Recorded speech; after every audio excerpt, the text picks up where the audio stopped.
Righty then. Successful Indie Author 5-Minute Focus episode 918. Are you measuring the right stuff? We're in Pittsburghese. Are yins measuring the right stuff? Are yins? Word count. You are the talent. You are the purveyor of words, and you write the books that you then sell. So you write the book, it's your book baby, but then you sell your baby. And that's okay because that's how we make a living. Word count. Do you keep track daily? Do you keep track hourly? Do you keep track weekly? It doesn't matter. What matters is how you influence it. If you measure it, you can manage it. Now, that's mostly true.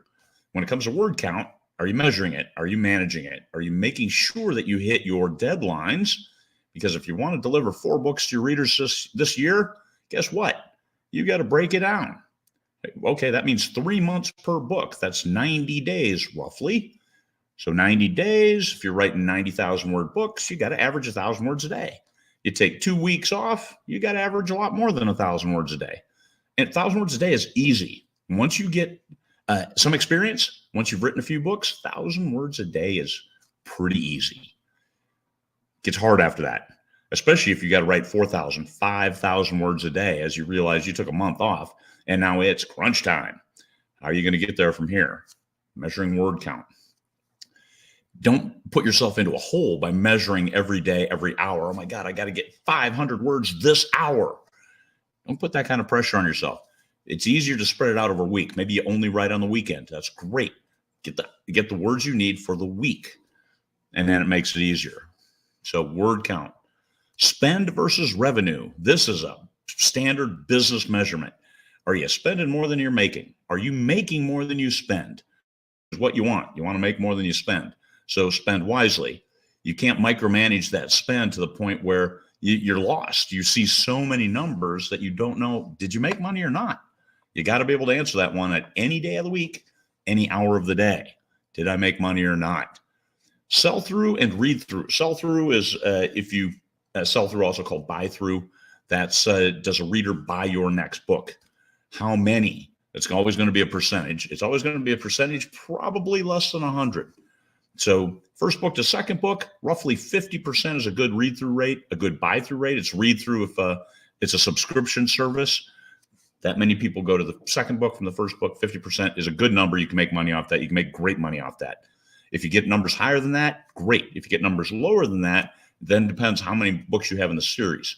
So if you get 50% of that first book, you should get like 90% to that third book. You've hooked them at that point. And more of the same, but different and better. And those that stay on board will stay on board and keep reading. So then your read-through rate might go to 99% at that point, or 100% roughly. And that's a good number. That's a really good number for the third book, for the fourth book, for the fifth book. And life is good. Make good money. Now, here's the ad number that you never get. It's the conversion rate. How do you convert? When you send a potential reader to your product page, no matter where it is, how many times do they buy that book? This is what matters. This is what drives the algorithms. This is what you are a slave to and have almost no control over, except you can influence it. You don't have direct control. You can't say, go there, buy this book now, do it now, move. Now, it's influence it. So you have a great cover that draws them to that product page. If you have a bad cover and they don't go to the product page, it doesn't affect your conversion rate. It affects your bottom line, but it doesn't affect your conversion rate. Conversion rate is critical. If you send 4 people there and 1 buys the book, you win. That is a great conversion rate. 10 to 1, starting to lose traction, but still okay. 30 to 1, not good, because the algorithm isn't going to give you any love. It's going to make you pay more for a cost per click to get people over there. So conversion rate, and that's going to be a magical number. How many people go to your page? How many people buy? Those are the numbers. That's the number you have to come up with. And it's not anywhere. You have to do some calculations. You got to do some mathing. Calendar days. Why are calendar days important? Go back to that first point of word count. Well, how many books are you going to write this year? How many books do you need to? How many books did you promise to readers? And a 150,000 word book is not the same as a 40,000 word book. You can write 4 of those 40,000 word books in the same time it takes to write that 150,000 word book. So manage this for yourself and your business based on what you promise to your readership. It doesn't matter what your book is. A 40,000 word book is a book. Book does not have a formal definition. Novel does. Anything over 40,000 words is generally a novel, as accepted by a number of different organizations that we kind of listen to. So calendar days. This is how you manage your business. So how many calendar days in advance do you need to order your cover? Do you have to reserve your editor? How many calendar days in advance do you need to do that? So you backward plan from when you want to publish. Okay, I have to have it written here. I got to give my editor this much time. I need a cover here. So calendar is very important for managing your business. You don't have to do it hour by hour, but you have to do it day by day. So is it 30 days prior to starting the book that you get the cover? And I always like to have the cover before I write the book, but cover, editing, media packages, all kinds of stuff that you can do for your release of your book, to prepare your book, to write your book. When do you outline it? If you're an outliner, well, work that into your plan. Calendar days. What other things do you need to measure? There's a lot of stuff out there. CPC, cost per click, ACoS, average cost of sale, all those kinds of numbers.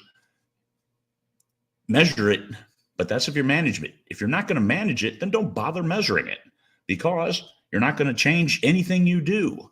That's like a book report. You get that cha-ching every time you make a sale. That's nice. However, it's distracting, and you don't change anything you do except you stop your productivity. You stop writing because, hey, look at this. I got a sale. Yes, you did. Great. Did you spend more than you made? Well, okay, let me back up and take a look. Oh, I didn't. Well, then get back to writing. Stop goofing off. Yay, you made a sale. Get back to writing. Okay, that's the heart. That's the Marine Corps, the Marine in me telling you, you need to focus on producing first. That was yesterday's. 50% of your life needs to be about writing the next book, because that's the products that makes all of these other numbers worthwhile and bring them to fruition. Write that 6-book series, write that 10-book series, 50% read through to the second book, 90+% to the third. You're doing great. 99% third to the fourth. You're winning. Life is good. Now, focus your marketing efforts. Get that first book in a lot of people's hands. Half people get through. There you go. You can calculate, here's how much I'm going to make on this series if I get that first book into somebody's hands. That's good. That's cool calculations. Peace, fellow humans.